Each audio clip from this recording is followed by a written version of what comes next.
Felipe, conta para mim quais são os efeitos colaterais mais comuns dos medicamentos para diabetes. Pode deixar que eu conto. Sou clínico médico de formação, um prazer ter você aqui novamente no canal.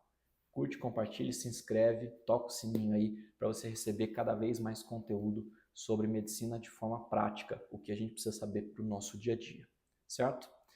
Você tem diabetes ou tem algum colega ou já ouviu falar sobre algum medicamento de diabetes? Porque está no nosso dia a dia, infelizmente, é muito comum. Então, metformina, glifage, por exemplo, são os mais utilizados. Quais são os efeitos colaterais mais comuns dele?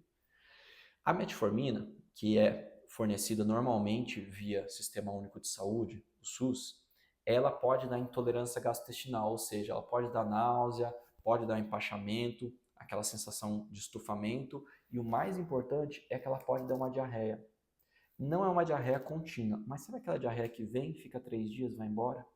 Um mês depois ela vem, fica 3 dias, vai embora, e assim por diante. Se você está tendo isso, precisa avaliar se realmente não é da metformina. O que a gente faz? Normalmente a gente troca pelo Glifage XR, que também é fornecido via farmácia popular, certo? Gratuitamente. Então, fazer essa troca para a diarreia é fundamental. Normalmente os pacientes falam que cessa. Pode ainda dar intolerância de trato gastrointestinal? Pode. E por isso a gente faz o que quando a gente prescreve esse medicamento? A gente começa um, depois coloca o segundo comprimido e depois o terceiro. Se começar os três juntos, não dá certo. A gente vê que piora a vida do paciente. Gliclazida de Amicron, por exemplo, que também é muito comum, qual é o principal efeito colateral dele? A hipoglicemia, açúcar baixo no sangue.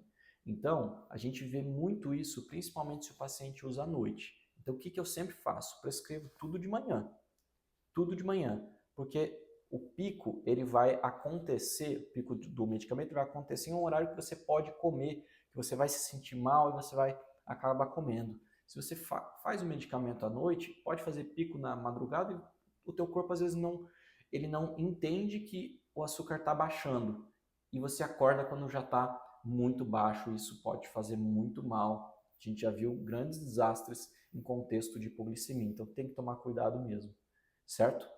E, por exemplo, a dapagliflozina, que hoje em dia está cada vez mais difundido seu uso, a forxiga, a gente vai ter poucos efeitos colaterais, normalmente é uma droga que é bem tolerada, mas ele acaba agindo da seguinte forma, ele pega o açúcar do nosso sangue e ele tenta eliminar pelo xixi. Então ele bloqueia um lugarzinho lá no rim e aí o açúcar todo ele vai descendo pela urina.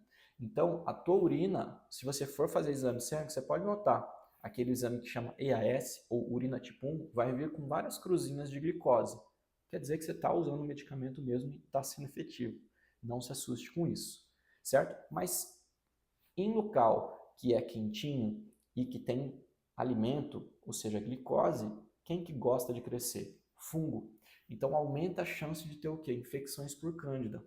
Então toma cuidado se você, porventura, já tem infecção urinária de repetição, que eu sei que é muito comum, principalmente em mulheres, veja se essa realmente é a melhor droga, o melhor medicamento para você. Normalmente não dá infecção bacteriana, normalmente é por fungo. Mas claro, cada caso deve ser avaliado isoladamente. Maravilha?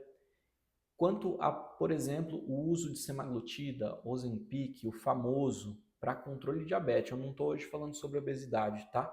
Quais são os principais efeitos colaterais? Basicamente dois grandes grupos, né?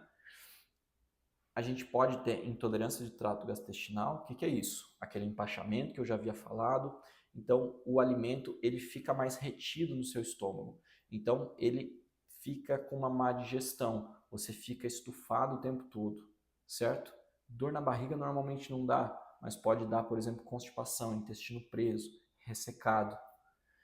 Além disso, claro, reduz o apetite, que esse é o grande motivo da gente usar para obesidade, e ele também pode fazer o açúcar baixar. Então tem que tomar cuidado, é um medicamento que deve ser prescrito e deve ser reavaliado para ver se ele está na dose correta, se tem outro medicamento que está usando que na verdade não pode essa associação, como medicamentos que chamam saxagliptina, vildagliptina, esses em conjunto com a semaglutida, o Ozempic, não podem ser feitos, certo?